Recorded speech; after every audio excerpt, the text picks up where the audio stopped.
Evening, y'all. Chief Prepper here. So earlier in the day, I did a video. I was pretty fucking irritated. I'm not gonna post that one.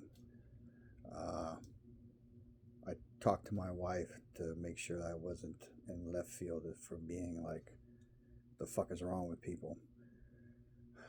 So in the end, bottom line is people don't listen. They're stupid and they're angry. I don't. It's getting bad. I was listening to Hudson Valley Prepping and whatever. The two guys from New York, and then Jason was on as a guest, and Jason was making comments about how, at least where he's at in New York, there's a lot of violence, like people fighting, physically fighting in the street. Now, we're not quite to that point here, but there is a lot of road rage and a lot of people just rude, inconsiderate, driving fast. I gotta go, I gotta go, I gotta go, and which is why I did the road rage. So I wanted to let everyone know I agree with Jason. Violence is getting worse and worse. So the other thing I wanted to talk about is chickens, because I talked to a guy that I use for small mechanicing jobs, and he said he's got people left and right asking him where they can get chickens. And I'm going to echo what Patera said. You need to understand what you're signing up for. You listen to homesteading channels like Bear Independent and stuff, and basically chickens and quails are the gateway animals into homesteading. All right, so chickens are not like dogs. You can't leave for 24 hours or 48 at the max, and your dogs or your chickens will be okay. Chickens need to be fed. I feed mine twice a day. So there's going to be a reoccurring cost for chicken feed. I have chicken waterers in my chicken run. So my chicken run was about $1,200 and another $200 in materials for the two coops I have. And then I have a large dog or animal crate that I normally use to keep baby chickens in when they're young. And they're escape artists, FYI. All right, so upfront cost, depending on how big of a chicken run you make, and realize I didn't have to build the roof on mine. My roof is my solar array, right? So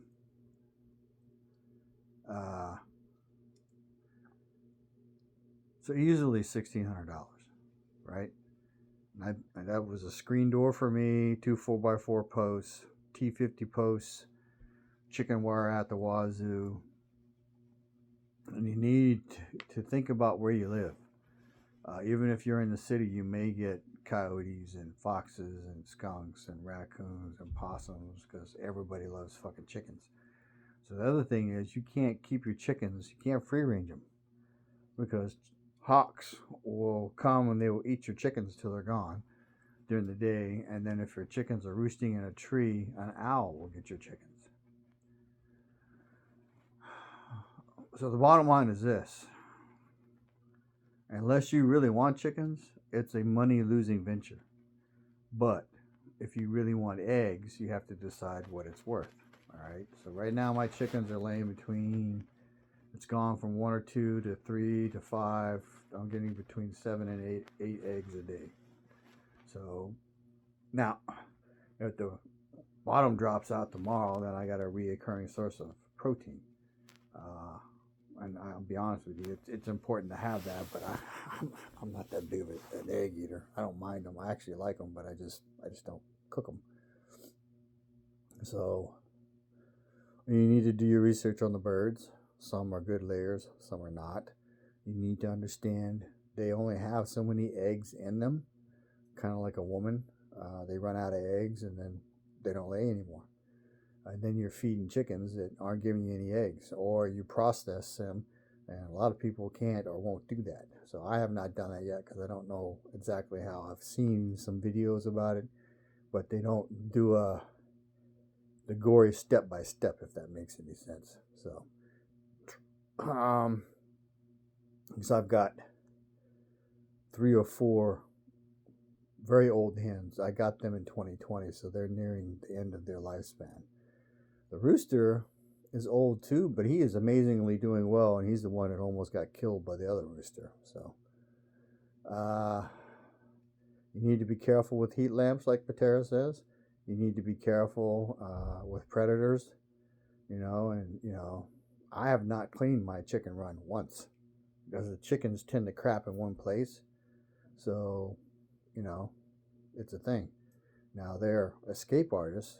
I avoided a catastrophe almost a month ago.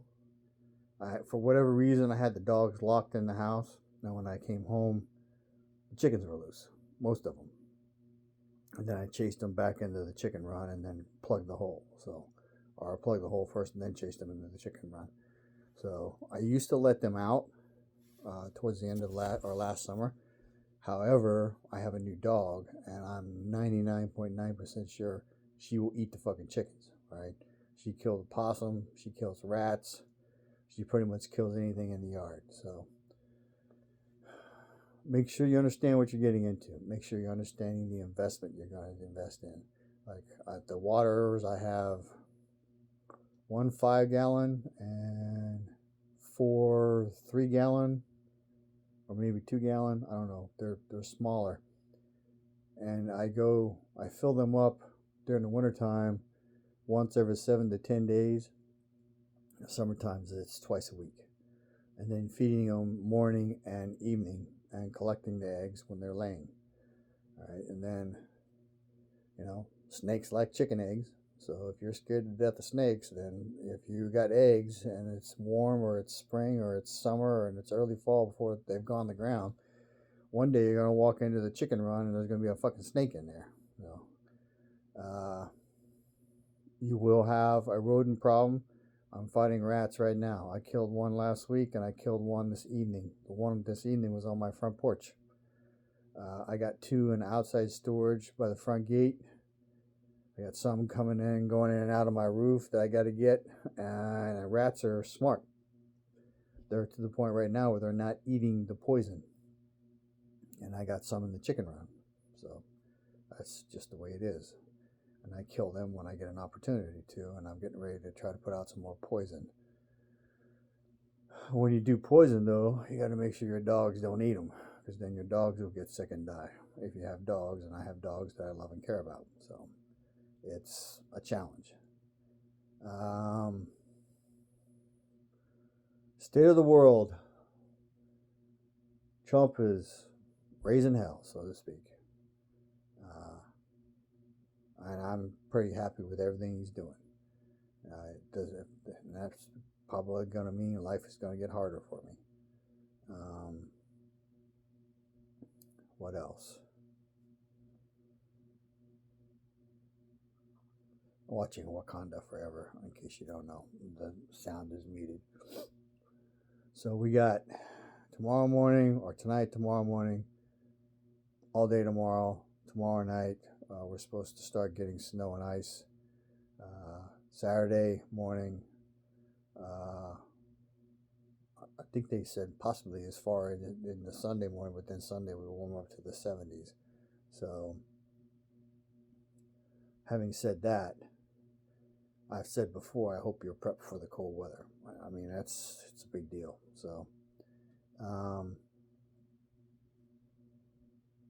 the news weatherman said we're probably done with Arctic fronts, but we might not be done with cold freezes. Apparently, we may get some more freezing nights here coming. So I just started pulling wood I've gone through a cord and a half, so I'm starting on what I consider my second cord of firewood.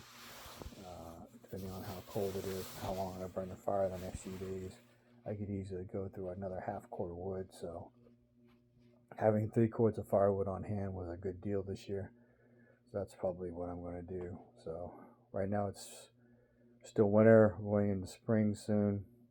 I have to do garden prep. I have all kinds of other projects going on. Get Juan over here to rip out the garden and pickaxe it up, and then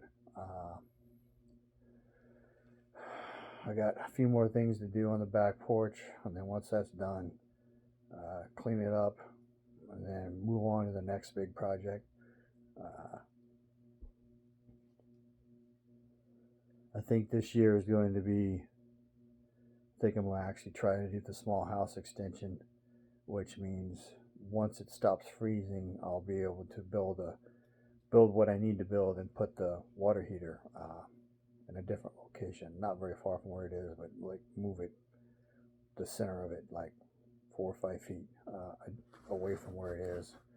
Then you got to plumb in the pipes and stuff. So, but yeah, it's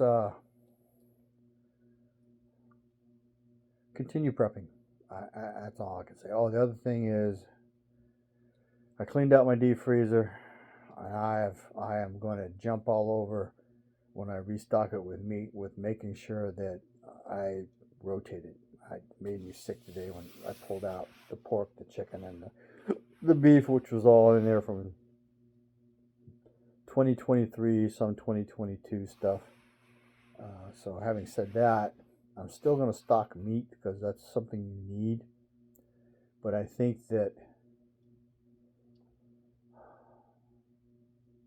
like we have one deep freezer that has like pizzas and frozen vegetables, some other stuff in it.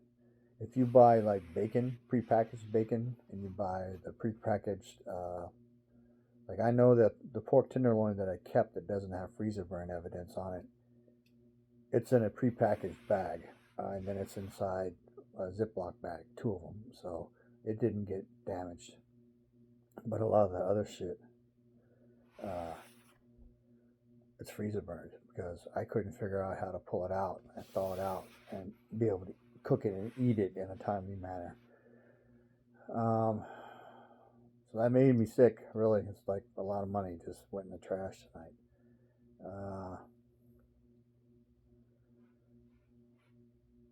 Try to make sure that you're prepping. Everything points to ugly shit happening. And I was starting to have really severe second thoughts again about having another location to go to. And I haven't decided if I'm still going to pursue it. The problem with anything around here, like the hill country or Kerrville, would be ideal, but the land is double, triple, and quadruple the price. It's almost impossible in that area to find something with a water source. So I'm basically back to looking at Abilene, basically. Sent a text to the real estate agent I was using. I haven't heard back from her, so I'm going to call her end of next week.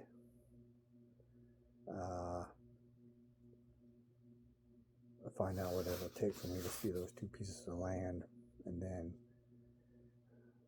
by the end of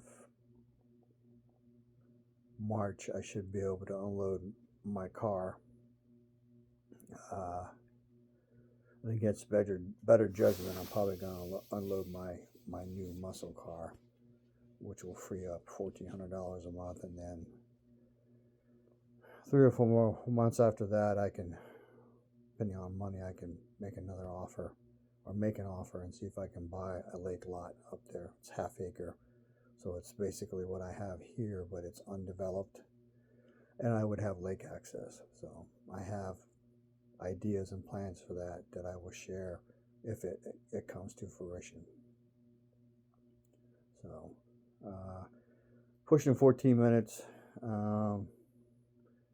Do your best to be ready. I mean, I there's on my list of things to get this year is a few more guns, and then I would like to get silencers, because I think those would be very useful, not just to hunt, but for everyday problems.